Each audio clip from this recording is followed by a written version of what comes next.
Battle of Brooklyn, a farce of two acts. My name is Dylan Yates, scholar in residence here at the Old Stone House. And tonight, yeah! And tonight, the anniversary of the first and largest battle of the American War for Independence, we're going to perform a play written a quarter millennium ago to mock the battle and the revolution. I want to first thank the patriot martyrs slain on this hallowed ground for being such good sports about this. I want to thank also Kim Mayer, Maggie Weber, Casey Schwager, and everyone else who helps the Old Stone House live up to the charge of the site it occupies. Yeah! And the board, of course the board. This is a place where many different peoples reflect on the pasts and futures of Brooklyn. If you haven't already signed up for their mailing list, please support their programming. And I especially encourage you to check out the new contemporary art exhibit entitled Temples of Acacia by Dario Moore, who has transformed the upstairs gallery into a sacred space to honor the histories and futures of African-descended peoples here. This year, I also want to welcome, for the first year, but hopefully not the last, our wonderful new friends from Hercules Mulligan. Woo! They are generously offering us all a literal taste of local Revolutionary War history. Hercules Mulligan, like the purveyors of his namesake liquor, knew that having fun was an important part of revolutions and remembrance. That is also the spirit in which we perform this play, and we hope the spirit in which you watch it. The Battle of Brooklyn was the first battle of the War of Independence because it was the first held after the Declaration of Independence was issued. And on July 9th, 1776, with the British already amassing a massive fleet in the Narrows, General George Washington ordered that famous declaration be read to the troops at the Battery in New York. This reading inspired 40 sailors and soldiers to tear down the gilded statue of King George III that was then up at Bowling Green. Washington tasked his old friend and comrade, General William Alexander, whose name graces this school right here, who was from New Jersey and was also the Lord of Sterling, to prepare the American defenses. As part of this, Sterling ordered the residents of Kings County to build a string of forts between the mouth of Gowanus Creek and Wallabout Bay to keep the British out of downtown. Free men in Kings County had to work 2 days a week for free building these forts. Enslaved men in Kings County had to work 6. Tom, Mink, and Neen, 3 men held in bondage by Nicholas and Abigail Vecta at this house, probably built Fort Box at what is today Pacific and Hoyt Streets, which they could have seen from their quarters here, across the large salt marsh and tidal mill pond on the Gowanus that was behind us at that time. When 20,000 British troops landed at Gravesend on August 22nd, Washington, Sterling, and General John Sullivan of New Hampshire ordered all the cattle seized and crops burnt across Kings County let they fall into enemy hands. 4 tense days later, the shooting began at 1 a.m. in Simon Bergen's watermelon patch on 36th Street. Sterling then led 3,000 Continentals to confront twice that number of British regulars at the Red Lion Inn on the corner of Gowanus Road and Martense Lane, which is now in Greenwood Cemetery. But he was pushed back to Wyatt Bennett's apple orchard at 23rd Street and 4th Avenue, at the foot of what we now call Battle Hill. In the meantime, Sullivan led a similar number of troops to confront the Hessians at Flatbush Pass, which is now in Prospect Park.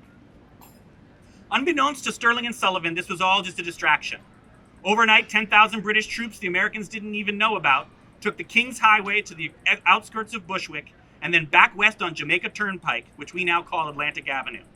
They easily breached the lightly defended hamlet of Bedford, and by 10 a.m., the British troops arrived right here and took this house to use as a base to hem in Sullivan up the Port Road, today's 1st Street, at Flatbush Pass, and over Gowanus Road, today's 4th Avenue, to Sterling on 23rd. In the face of this surprise assault, Americans lit all the bridges across the Gowanus on fire to make sure the British couldn't get to downtown, as Washington watched in horror from Cobble Hill. Surrounded, Sullivan gave up immediately. But Sterling would not go gently. He personally led 400 Marylanders to charge this house over and over again, dozens of men falling with each push. This suicide mission gave the thousands of other American troops stranded further south just enough time to swim across the Gowanus Creek. Once the bulk of the Americans were safe, Sterling and his men went up the hill to surrender to a regiment of Hessians, despite their reputation for cruelty, to deny any British officer the satisfaction. After the battle, Washington wanted to take Brooklyn back, but legend has it that Hercules Mulligan helped convince him not to. The night of the battle, Mulligan hosted a dinner in Manhattan for patriots to discuss what to do after the surprise loss. Supposedly, they all sent Washington a note that convinced the general to bring his remaining troops back across the East River under the cover of darkness so they could live to fight another day. And scholars credit this as the first of many strategic retreats that allowed the Americans to win the war 6 years later. This play was written and supposedly performed at the new King's Head Tavern's Officer Club in Brooklyn Heights in the fall of 1776. The anonymous author was likely someone who helped the Americans in the battle, but subsequently wanted to assert their loyalty to the crown, much like the character I play, whose name is Joe King. He's just your average Joe from Kings County, and he supports the king, and he's also taken to Joe King. Occupied Brooklyn was horrific. To send a message, the British insisted that American casuals be left on the ground where they fell, to be picked apart by birds. But they rewarded loyal spies and accomplices with red armbands, so soldiers would know who not to harass. Brooklynites associated with the rebels, even if it wasn't by choice, lived in constant fear that their homes and food would be seized, or worse. In this farce, Joe King seems to be trying to explain to an audience of British officers that whatever role he seems to have played in the revolution, he always knew it was a scam. Perhaps the more he mocked the American cause, the better the British would treat him. When I stumbled upon this play, I couldn't believe it wasn't better known. But then I read it.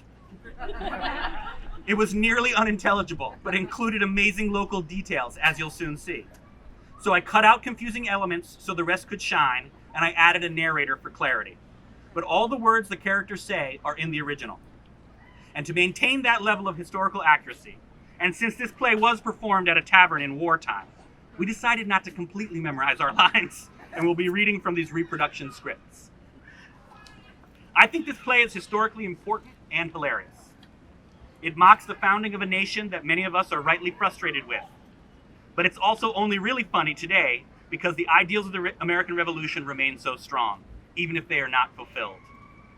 Further, it reminds us not to take ourselves too seriously, and that wry creativity can make a very bad situation just a little bit better. So with that, please enjoy some Hercules Mulligan and the Battle of Brooklyn, a farce of 2 acts.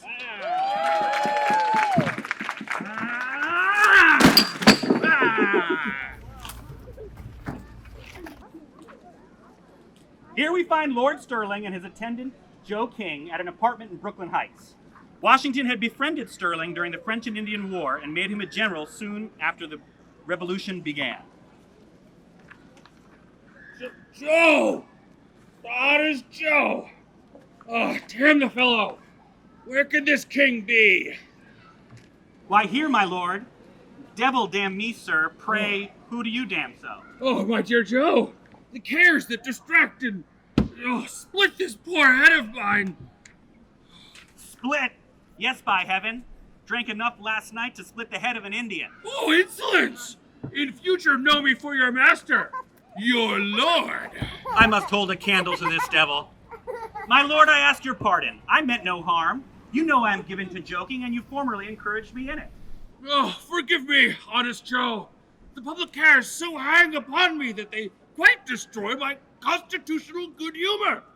The British regulars are near to us, and every moment we expect them over the hills. But your lordship has so long and so uniformly wished to meet them that I thought the nearer the prospect, the better you would have been pleased. You will no doubt split and roast and pickle these redcoat fellows. Oh, well, we are to meet this day to determine in council what to do with them. I am for surrounding. Surround is the word with me. If they were 20 times the number, I say surround them all. Ooh, but these grapes, Joe, and my canteens are empty. Go to the commissary and get my canteens filled. And by all means, my good Joe, be at home when I return. Canteens filled? Then thy whole soul will be in thy canteens. That is, if he has enough credit with the commissary of rum to fill them. And yet this most ignoble man is the chosen vessel to execute the Lord's work? Ill-fated country, when will this delusion end?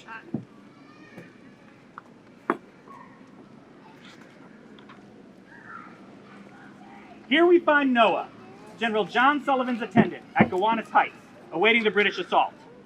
Colonel Henry Remsen from Queens approaches.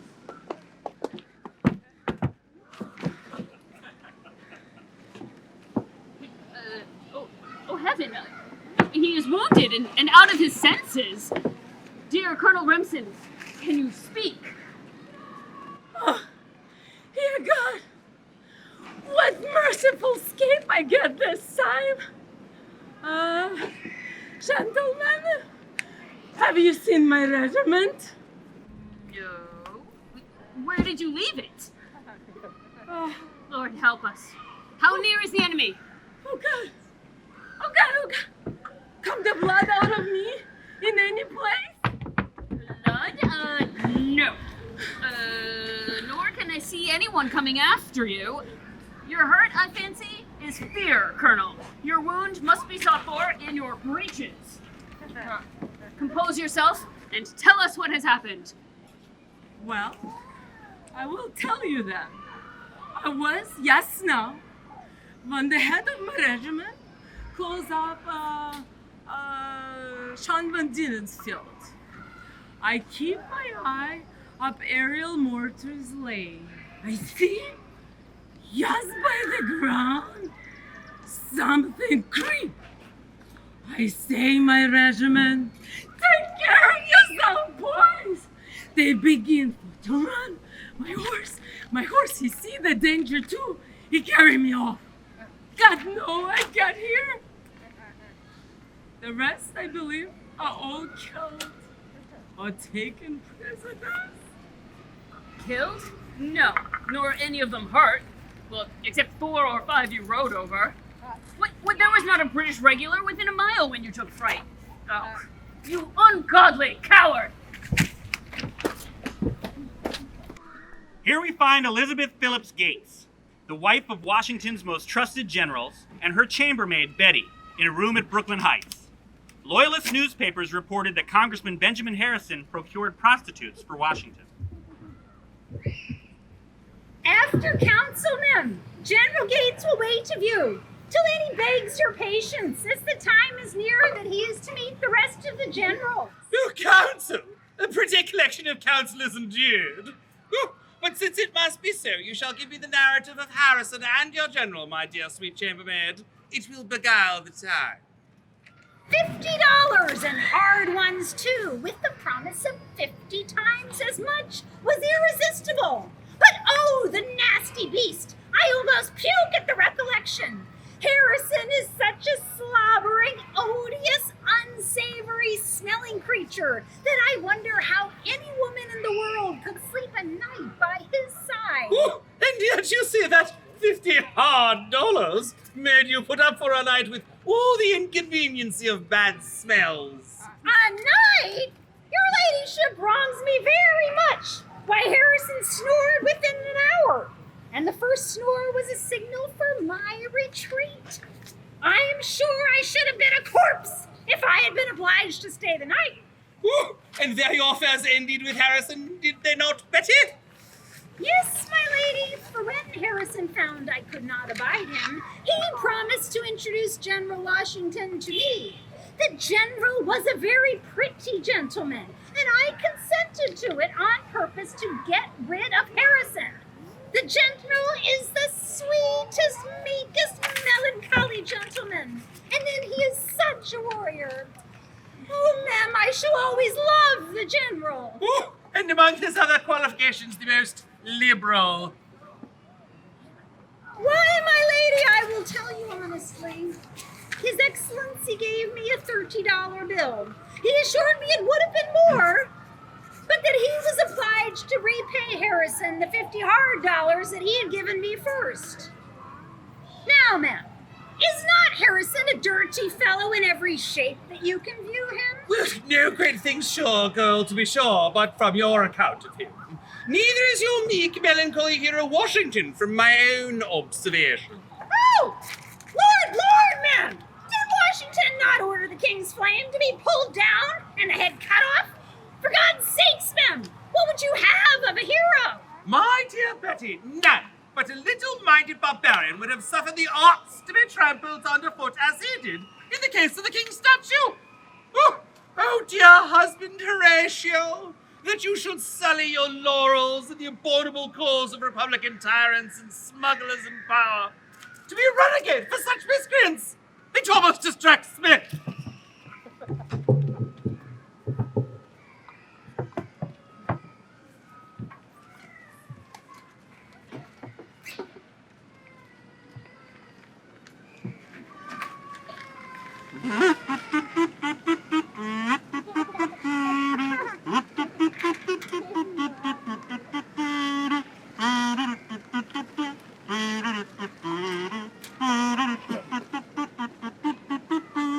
In dread away their tattered crew advanced with colors spread, sir. Their fifes played Yankee Doodle Doo, Washington at their head, sir. The Yankee Doodle did forget the sound of British drums, sir, and how it made him quake and sweat in spite of Yankee rum, sir.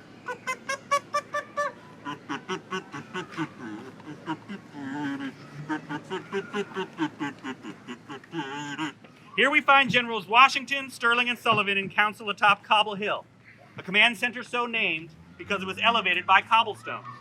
American troops built a line of forts from Wallabout Bay to Gowanus Creek in order to defend downtown Brooklyn. Gentlemen, spies from Flatbush inform that the regulars are making a disposition to cross the hills near that place. Lord Sterling, with his usual intrepidity and precision, has reconnoitered their numbers, which he finds to be about 7,000. General Sullivan has appointed the hill with exquisite judgment, where the brigades under him and Lord Sterling are to act as occasion may require. 12,000 men are allotted for the service of sending them back to their ships. I, with 8,000, will stay within these lines unless our present deliberations alter this plan of operation. My lord, the council expects your opinion. I rise to give it to this most respectable and most puissant council general officers that this or any other age has ever produced. I am for surrounding them.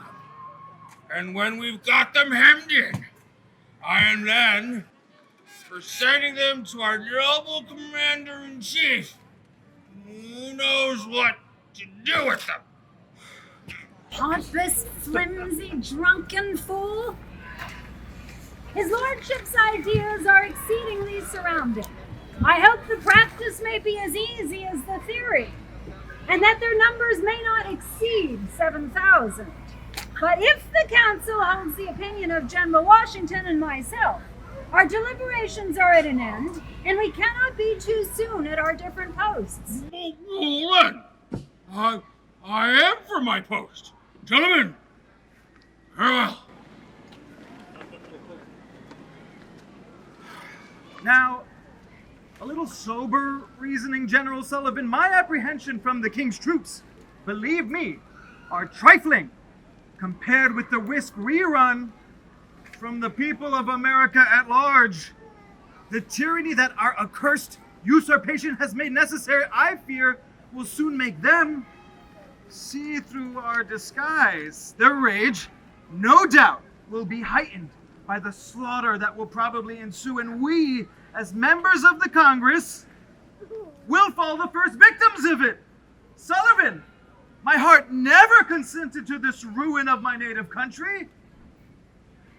My dear General, the moments for reflection are elapsed and irrecoverable.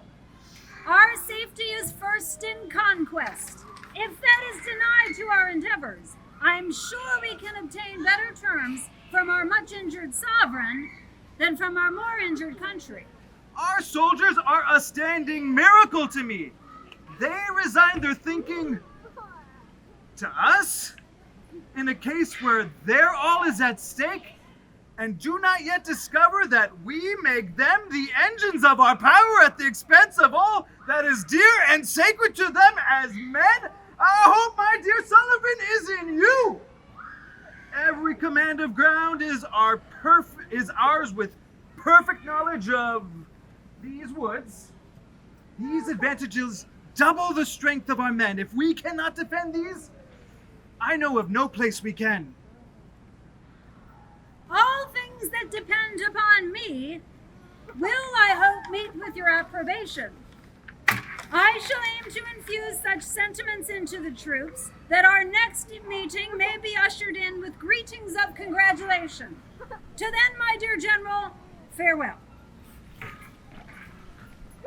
Greetings of congratulation. Oh, could I congratulate myself on finding my lost peace of mind, on the restoration of my honor? Oh, cursed ambition, what have I sacrificed to thee?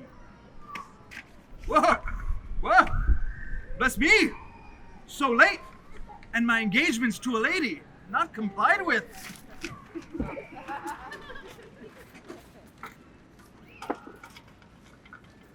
Here we find General Sterling and his attendant King in a position at Gowanus Heights at 3 o'clock in the morning. Hello, General Sterling, hello. Oh, for God's sake! What's the matter? Your lordship, there's been a great deal of shooting near the Red Lion Inn. Shooting? Which way did it come from? Bergen awakened me. He said there was a shooting in his field. Oh, God bless me! Shooting in his field? Wait, was it near his house? Very near. So I stole out, for I knew the road, dark as it was. Everything was still, as if nothing had happened. But I could hear the groans of dying men at a little distance. I have not heard or seen anything else since. So what are their numbers? Well, there couldn't have been 50 of them, or there would have been some noise. Oh, damn it! 'Tis nothing but a scouting party! Come, we will take a whistle for my canteens. It is a devilish raw morning, and I must have something to keep the cold out.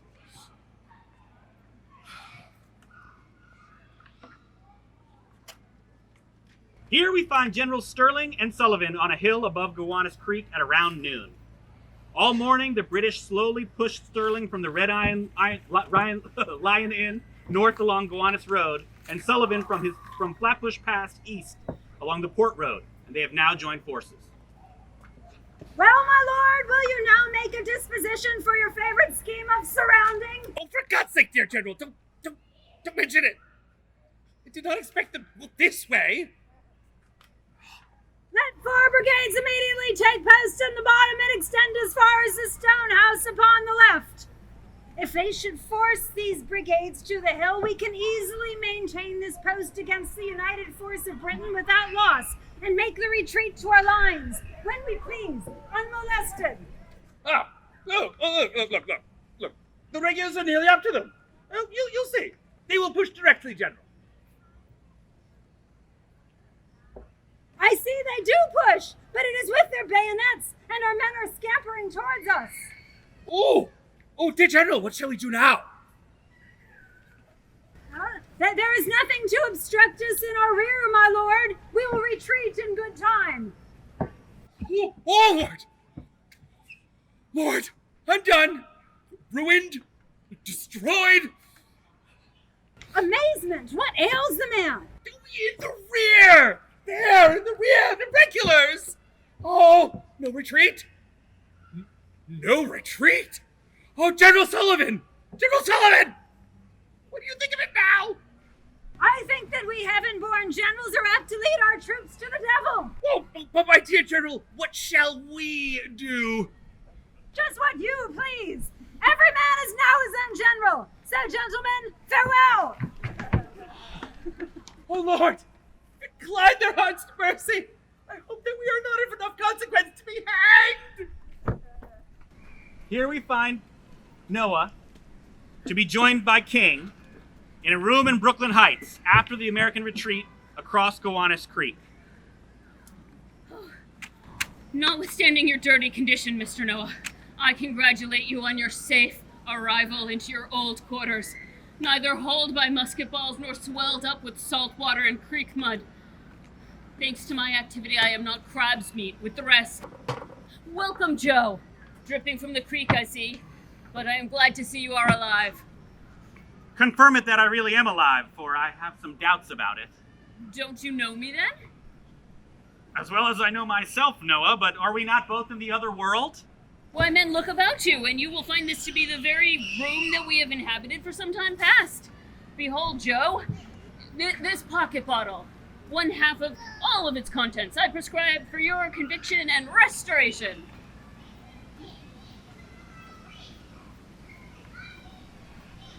Well, now I return your congratulations, and I'm heartily glad to see you on this side of the grave. But Noah, what has become of our general? Killed or taken prisoners, but I suppose the latter. My poor General Sullivan, I quite lament him. Mine is under the same predicament, but I have not a pity for Sterling. Nor should I love you very much if I thought you serious in your lamentation. For God's sakes, Noah, how came a man of your understanding in the capacity of Sullivan's servant? Well, without doubt, I might have started with the regiment and probably have been myself a general by this time. But I saw through their topsy-turvy schemes. Though I was obliged to float with the tide, I knew the post of honor would be the most private station. But Sullivan will be a loss to his family. So not will Sterling. He will be a loss to nobody but those that find him. Had Sullivan any property? Most excellent property, for he made a property of weakness and ignorance, and consequently had an extensive fund. But yours was a titled general, and I suppose very full of property, as he has often declared he was full of principle. His principle, Noah, has for years past been to withhold other people's property from them. It is a maxim with this Congress at Philadelphia that by the marvelous the vulgar shall be robbed of their reason. But heaven has rejected the sacrifice, so that the people may open their eyes and no longer be the dupes of their tyranny, bloodshed, and deception. They are indeed such monopolizers of liberty. Oh, almighty disposer of human events, open the eyes of my deluded fellow subjects in this once happy country. Encourage them to free exercise of that reason, which is the portion of every individual, that each may judge for himself. Then peace and order will smile triumphant over the rugged face of war and horror, and the same hand that sows shall reap the field, and our vines and vineyards shall be our own. The end.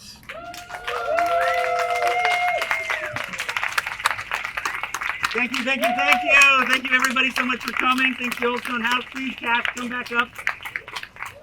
Keep the claps coming for our amazing cast.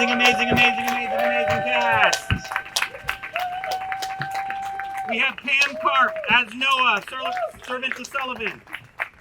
We have Kate Hill as Betty Ann Sullivan. We have Paul Carlotto as Lady Gates and Sterling. We have Masha B. as Remsen. And we have Mark Doss as Washington. Thank you. And have another Hercules Mulligan. Have a good night.